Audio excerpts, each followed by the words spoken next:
Welcome, one and all, to The Late Show. I'm your host, Stephen Colbert. Now,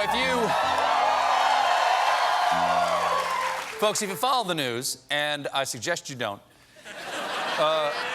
you know these are dark times, okay? Yeah. Especially if you were in New York this weekend, because a massive power outage crippled the city on Saturday. That's right, New York City was crippled. The subway wasn't working, the streets were in chaos, people were driving like maniacs, and then the power went out. Unbelievable. Unbelievable. Much of the west side of Manhattan was powerless, and not the kind of powerless New Yorkers are used to. Like when a rat bites you and now legally it's your roommate. Things were so grim that in restaurants and bars, people drank by the glow of their smartphones. Yeah, they roughed it.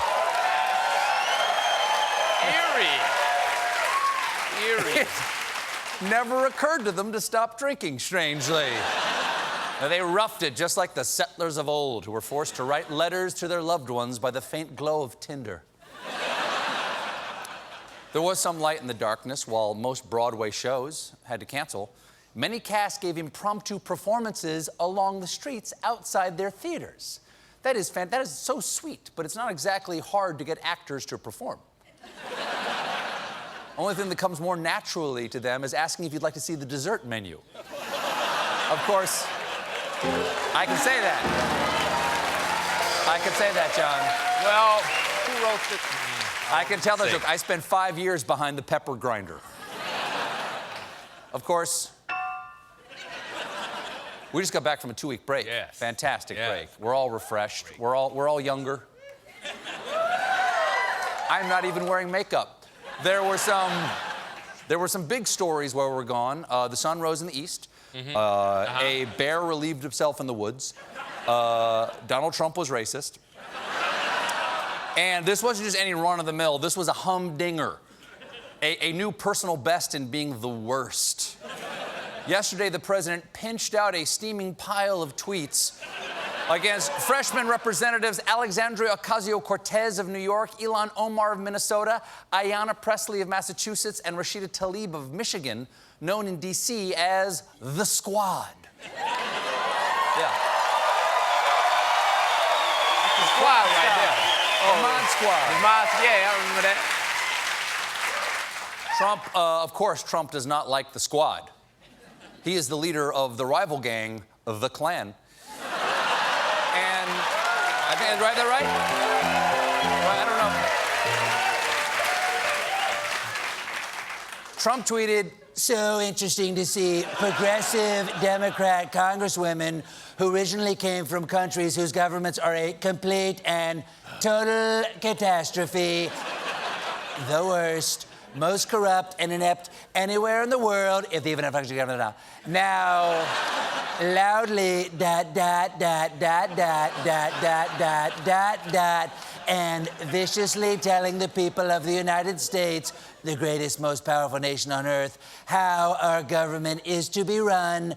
Why don't they go back and help fix the totally broken and crime-infested places from which they came?"